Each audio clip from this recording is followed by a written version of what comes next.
Buenas tardes a todos. Muchísimas gracias a la organización por contar con nosotros. Y bueno, yo quería hacerles un poco visualizar este pequeño spot que hemos hecho para un poco que sientan lo que nosotros tratamos de transmitirle a los visitantes de la finca. Vamos a ver si no me lío con el ordenador.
Bueno, con esto lo que pretendía era un poco enseñarles que desde nuestro proyecto lo que intentamos siempre es alejarnos del turismo de masas y que el cliente o el extranjero o el cliente local o incluso peninsular, cuando llegue a nosotros, tenga un espacio de intimidad en el que conectar con nuestra cultura y con nuestros espacios tradicionales.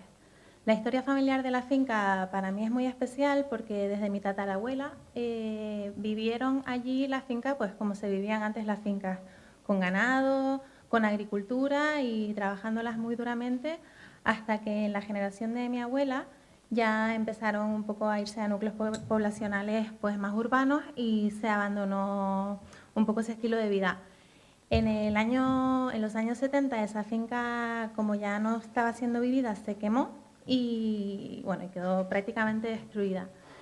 Entonces, bueno, se dedicó durante muchos años al cultivo de estrelicias y de platanera, convencional, no ecológica, que la llevaba la tía de mi madre, Tita, que en su día no se llamaba Finca El Patio del Proyecto, sino Casa Rural El Patio de Tita, porque bueno, era su casa. Y bueno, lo que pretendía ser la finca era simplemente conservar el espacio agrícola. Mis padres en los años 90, concretamente en el 99 se inauguraba, pero el proyecto empezó antes, deciden restaurar las casas que se habían quemado y poco a poco, pues metiéndole mucha energía y corazón, fueron restaurando todo aquel proyecto. Obviamente no es el proyecto que hubo en los 90, no tiene nada que ver con el que es ahora. Al ser un proyecto familiar, los recursos eran limitados y todos los años se iban haciendo pequeñas partes de la finca. Todo empezó con la casa principal, a ver si se las puedo enseñar aquí, que fue la primera que se restauró y con la primera que empezó a generarse ese turismo. A ver, yo creo que aquí lo voy a pillar seguro. Bueno, aquí está. Esta es la casa principal, a ver si me permite verlo, que antes no lo permitió. Bueno, no pasa nada, ahí se ven chiquitinas y seguro que se pueden hacer una idea. Es una casa colonial del siglo XIX que fue restaurada en aquel momento.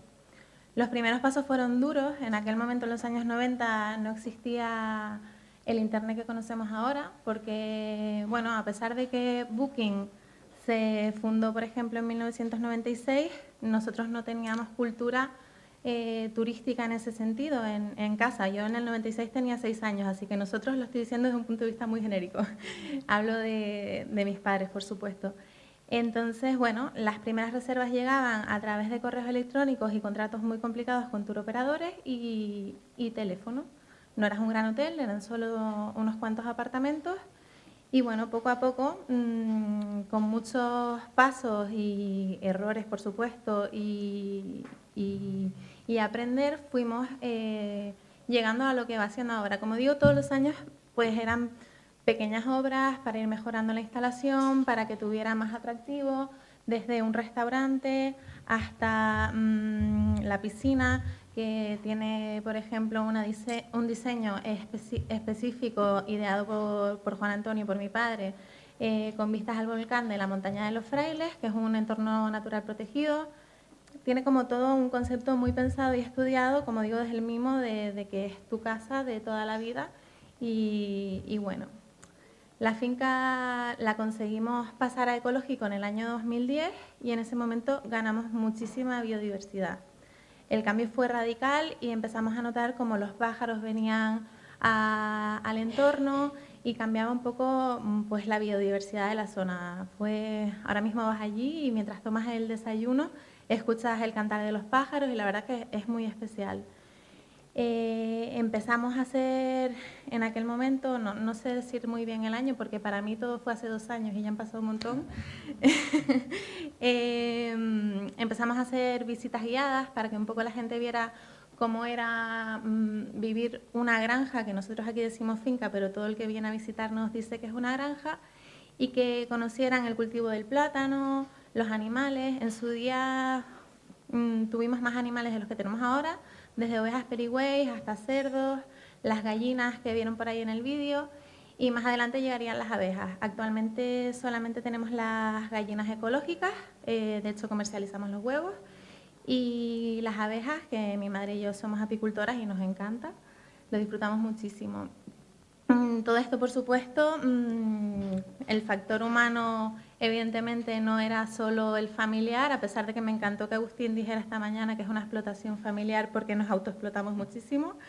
Al final hemos tenido la gran suerte de ir conociendo a personas por el camino que nos han ayudado y nos han cogido la mano y son un equipo maravilloso que hacen que el día a día sea muchísimo más fácil. Y me emociono porque soy media boba. Perdón.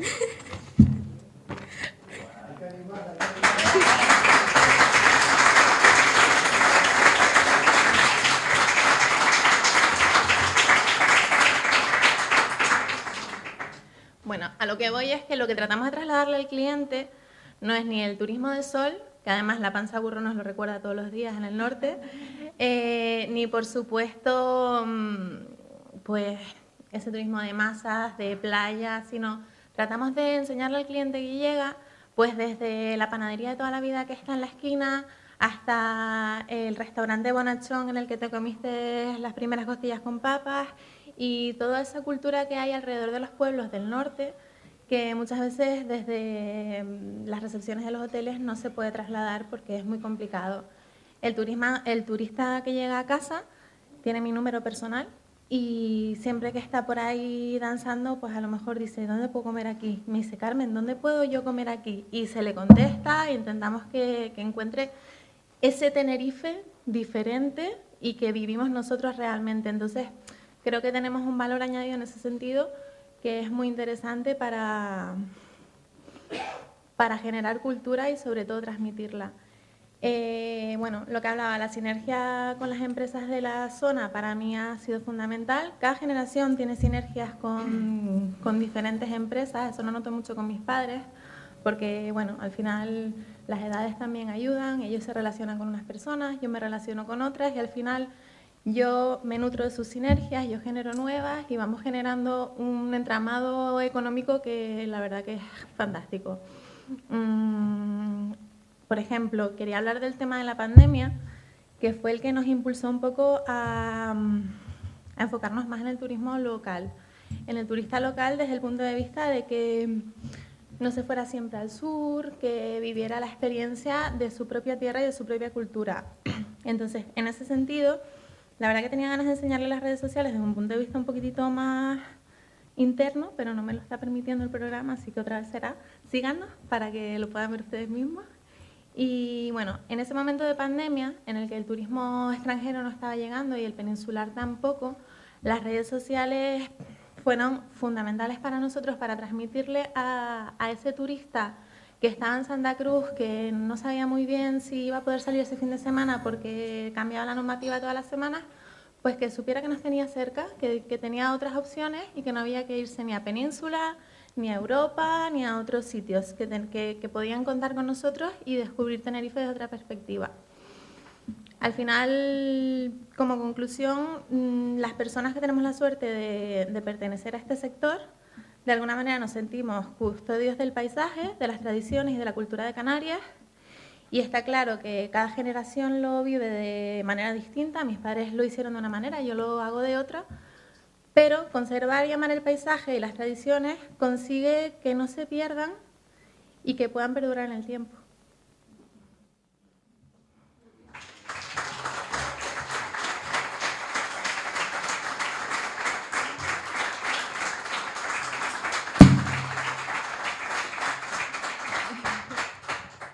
La verdad es que lo hizo genial, ¿verdad? ¿Qué dice Loreto? Lo hizo genial. Podría subir aquí a dar tu perspectiva, sí, si quieres. Pues sí, es que hablamos de un tema generacional y qué mejor que tener aquí las dos personas que generan esa transición. Muy bien.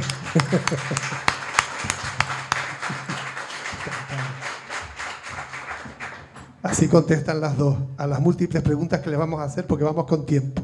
Buenas tardes a todos. Bueno, ¿hacemos una pregunta o nos saluda Loreto? Bueno, pues comentarles que sí, que estoy contenta porque es la primera vez que interviene en un foro como este, además un foro muy especializado. Ella le costó dar un cambio, un giro en su actividad. Estuvo una época perdida, como todos los jóvenes que no saben por dónde entrar en la actividad económica, pero con ese empuje y porque ella es la que lleva la parte más dura, que es la de los recursos humanos, a mí por lo menos lo que me parece más complicado en una empresa, lo ha gestionado, la quiere, la cuida, le exige, ella exige, y están como ha generado una dinámica diferente. Es verdad que claro, yo soy ingeniero agrónomo, trabajo como funcionario, he visto la vida profesional por fuera y he visto la vida administrativa por dentro. Trabajar desde fuera y visto desde esta perspectiva de los jóvenes, ha visto la dureza con la que se enfrenta contra esa cuarta sostenibilidad, que es la gobernanza. Es complicada, estamos llenas de gestiones y se ha tenido que enfrentar con una energía que a mí me ha sorprendido personalmente. Bueno, yo es que no quería meterme por ahí, la verdad. Bueno, pero yo... Desde el punto de vista romántico. Pero creo que... Pero sí, siempre me gusta terminar alguna ponencia que dimos en su día acompañadas, poníamos una foto con la mesa llena de papeles y tirándonos de los pelos así de Dios mío de mi vida. Es muy complicado para las pequeñas, cada día la gestión es como la de los grandes y tenemos las mismas exigencias prácticamente y vamos, ni un tercio del personal, es una pasada. Sí, por eso. Pues nada más, muchas gracias a todos. ¿Alguna pregunta? Jorge.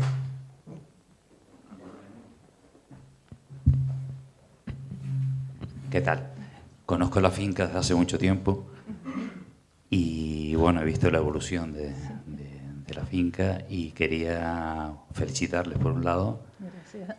Por otro lado, el culpable de que estés ahí precisamente soy yo, porque yo los propuse, había que apostar a caballo ganador y por curiosidad, bueno, pues preguntarte si llevas tú directamente las redes, especialmente Instagram, porque les sigo desde hace mucho tiempo y la verdad es que lo hacen, bajo mi punto de vista, que algo sea de redes, francamente bien. Sí, las llevo yo pero empezó como un hobby, yo ni siquiera trabajaba en la finca, pero me gustaba ir a sacar fotos y vídeos y en el año, yo no sé si tiene del 16 o antes, que empezamos a llevarlas, nada profesional, sino un poco lo que sentíamos.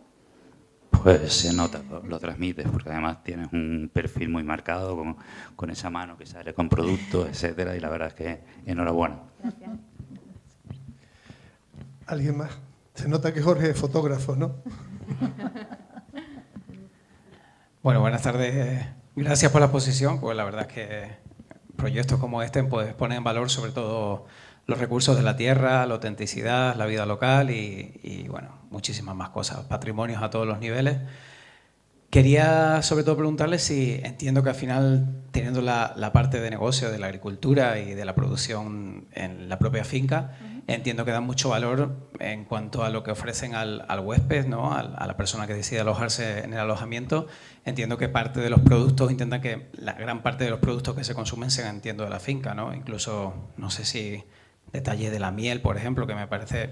mi abuelo era apicultor, me he criado entre colmenas en Extremadura y entre cerezos. Y la verdad es que hay una parte emocional ahí también que me tocó el corazón. La verdad es que digo, lo de la miel sobre todo me parece algo que es diferenciador totalmente en un alojamiento turístico de Tenerife, que además se produce ahí, ¿no? Sí, es correcto. Nosotros intentamos que las bandejas de desayuno que tenemos, que un poco se ve en esta imagen, seguramente si se meten en Instagram le puedan dar, pero yo no, desde el ordenador la verdad que me expulsa. Intentamos que la bandeja que llevamos sea de producto local. Si no tenemos fruta nuestra en ese momento, evidentemente se compra, porque no siempre la fruta de la propia finca está madura, pero la fruta, los huevos ecológicos, la miel, etcétera, sí, por supuesto es nuestra, y el pan es de panaderías locales, de las antiguas que te dejan la bolsita en la puerta, e intentamos tocar esos puntos nostálgicos de la zona del norte, sí. Una cosa más. Félix, para las Fuentes, ¿no te llevas una cosa así? Félix es el presidente de la Asociación de Vecinos de las Fuentes en Guía de Isora. Muchas gracias y gracias por compartir tus emociones. Gracias. En el tema generacional, hace unos momentos escuchábamos a otros ponentes que mencionaban que hay cierto conocimiento que se está perdiendo, sobre todo en el cultivo de la vid y la elaboración del vino. Mi pregunta es, ¿tú qué piensas de ese cambio generacional, de cómo se está viviendo y cómo podría a lo mejor, más bien, cuál es tu percepción, tu visión desde tu generación? Yo creo que tenemos un problema importantísimo en el sector especialmente agrario de cambio generacional. Conseguir personal que te lleve a la finca de una manera correcta es muy complicado. Estoy segura de que muchas personas que tienen fincas aquí estarán de acuerdo. Conseguir personal implicado que quiera trabajar el campo y que además lo haga bien es muy difícil. Al final, en este tipo de empresas acabas generando una microfamilia y vas enseñándoles y haciéndolas a tu mano, pero está muy complicado el cambio generacional en el campo. Sí, pero sin embargo, el hecho ya de que hayan jóvenes vinculados y hayan generado actividad empresarial, sí es verdad que, por ejemplo, en nuestro caso, yo no sé en otras empresas, se ha unido a nosotros una familia donde uno de los miembros que trabaja con nosotros también ha emprendido y se ha hecho joven agricultor y está activando y cogiendo terrenos y haciendo una actividad adicional paralela a la actividad nuestra y se va formando entre ellos, entre todos. O sea, que puede ser un efecto pegamento, digamos, que pueda nutrir a otros para poder salir adelante. Sí, pero siendo del todo sinceros, el porcentaje de personal que tenemos en la finca supera los 50 años. Y en otros sectores, también nos dedicamos a otras cosas, el personal supera los 50. Los sesentones nos sentimos un poco... No, pero estamos hablando de jóvenes. Que sí, muchachos, que sí. Bueno, ¿alguien más quiere aprovechar y preguntarles Ya algo? Ahora ya nos dolió, estamos ahí. Bueno, pues sí. Creo que en estos foros estamos para hablar de las realidades del día a día, ¿no? De las dificultades sobre todo a las que nos enfrentamos y sobre todo porque a veces pues tenemos la suerte de que a veces se queda alguien de la administración, ¿no? Que por lo menos si no nos quiere escuchar, nos tiene que escuchar. Hay compañeros que decían antes que por temas normativos, por temas de problemáticas de legislaciones que se solapan entre sí o que no están claras, paraguas que no abarcan realidades empresariales. ¿Ustedes han enfrentado en algún momento del desarrollo del modelo de negocio con puertas que no se abren y han tenido que seguir para adelante? Yo lo hago como empresario. Han tenido que seguir para adelante pasándose la ley por donde no me apetece decir realmente, porque es que es la realidad. La ley no se quiere adaptar, no ve las realidades y uno para seguir para adelante tiene que seguir para adelante de alguna manera. No me refiero a saltarte la ley literalmente, pero sí que es verdad echarse un poquito a un lado y seguir adelante con los sueños de uno, porque que no pueden ser utópicos realmente. A ver, a mí sobre todo la parte la que yo he llevado, porque es cierto que al final yo acabo de llegar, como quien dice, la empresa tiene 25 años, a mí me ha tocado la parte agrícola desde ese punto de vista. Y yo sí veo que la normativa, lo que decía antes, no se adapta a los minifundios. Entonces, lo que no me parece a mí lógico es que si yo tengo 200 gallinas, tenga las mismas exigencias que una persona que tiene 200.000. Es muy complejo, pero al final te tienes que adaptar porque si no te multan. Acabas estudiando, haciendo papeles como un loco y si bien me encantaría estar todo el día paseando por la platanera y en las abejas, acabo en una oficina de papeles hasta aquí. Es así. Bueno, pues nada, damos ese aplauso ya conjunto a este buen exponente.